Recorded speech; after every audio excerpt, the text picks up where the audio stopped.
Je suis le Comte de Monte-Cristo. Nous prendrons tout le temps qu'il faut pour être prêts. Prêt à faire quoi? À se venger. In earnest, I have not read Alexandre Dumas' The Count of Monte-Cristo, and I'm currently preoccupied with The Campaigns of Napoleon by David G. Chandler.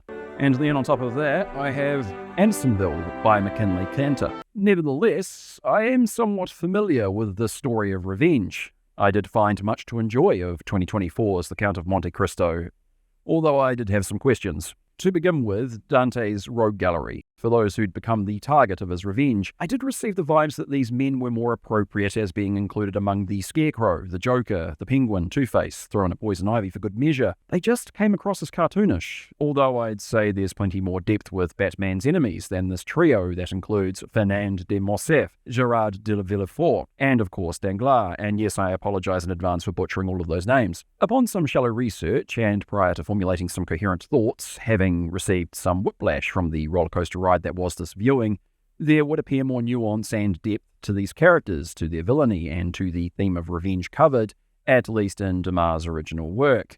However, I do think the actors did well with what they had, but the characterization, the writing, certainly seemed rushed and more suitable within the panels of a comic book, although I believe myself being somewhat harsh here on comic books, and I like a lot of that pop culture consumption. Really enjoyed the recent Netflix series The Penguin starring Colin Farrell. I just expected a little more from what is often proclaimed as the literary work on revenge. But it is my understanding that this is not Alexandre Dumas. Switch off the brain and enjoy the spectacle. And there's plenty of that on display. The cinematography is wonderful, rich with colour, generous with its extravagant settings. Most prominently, the prison sequence towards the beginning comes most to mind, and then there's the Count's mansion, with an elaborate shooting gallery to boot. To character motivation, certain choices made still became quickly perplexing, left me wondering why. There was the forced, contrived, stilted romance between Haydée and Albert, understood to be a notable deviation from the novel, using her as a sudden arrival of conscience for Edmond Dante's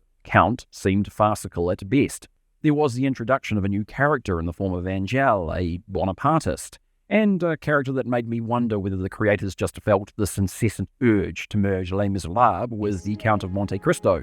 You know what this novel really needed? How we can improve on Dumas' original work? Well, a badass Bonapartist who then endures a tragic narrative reminiscent of Fantine. We just needed a song here, and voila, magnifique. Returning to Batman, the Count of Monte-Cristo, you have the making of a comic book hero or anti-hero, when he can survive being hurled within a body bag from the lofty heights of this island prison, shrug off a puncturing of the gut by a broken blade, not even the sight of any antiseptic or some bleeding Panadol. I'm coming across as overly cynical. Perhaps these are just merely nitpicks, including the effects of aging that didn't convincingly sell the passage of time, but I had a lot of fun with this flick.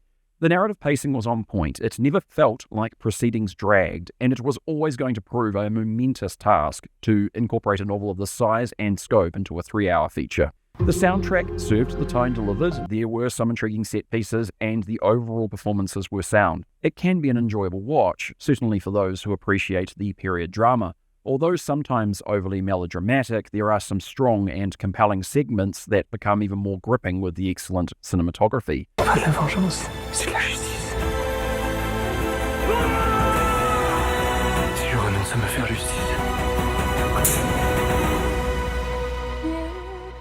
If curious, and if able to take it with a grain of salt to distance direct comparison with its source material, there's something here worthy of viewing.